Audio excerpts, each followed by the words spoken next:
bago siya bawian ng buhay. At ito talaga yung pinaka-ano kasi ito na yung huli. Bago siya umakyat sa langit, pinapayaran niya natin mga kasalanan. Kaya may salvation. At makikita ito sa text natin sa Luke 23:46, "Into thy hands I commend my spirit."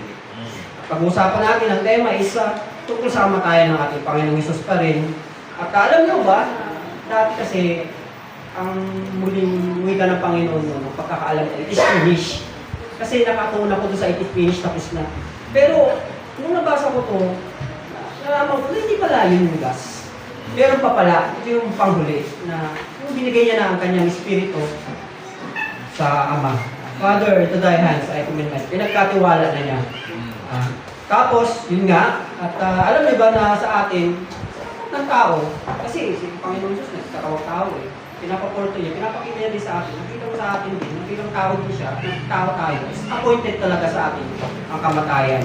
Sabi nga sa Hebrews 9:27, "It is appointed unto man once to die, the judgment." Doon nga nakuha yun dahil sa salita na yun, na hindi natin alam kung kaya lang natin,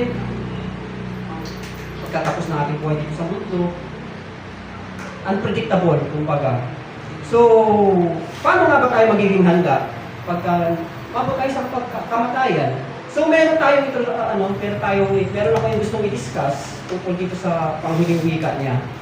Paano nga ba namatay ang ating Panginoong Hesus? Ayun nga. Meron tayong apat pala na pag-uusapan tungkol sa kanyang pagkamatay. Ang unang pag-uusapan natin is, He died actually.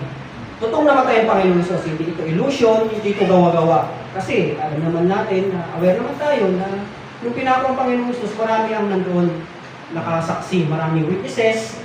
Ito sila Maria, Salome, sabi nga kanina, buwanggit mo sa unang saying niya, si John nandoon.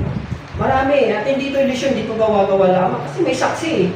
Diba? Di ba nga, pagka magano ka nga dyan, pagka meron kang nangyaring isang insidente, di ba kailangan may saksi, patunay. Ibig sabihin, yung witness is malaking evident na. Malaking na namatay talaga ang Panginoong Hesus. Kasi nga, gusto nga nila mamatay ang Panginoong Hesus, siyempre, ang talaga nila, mamatay siya. At saka, actually, nung namatay ang Panginoong Hesus, chinek muna siya ng mga soldiers. Naalala niyo yun, di ba, dalawang thief doon, di ba binali yung paa. Pero siya hindi. Kasi na-check mo nila, patay na ang Panginoong Hesus.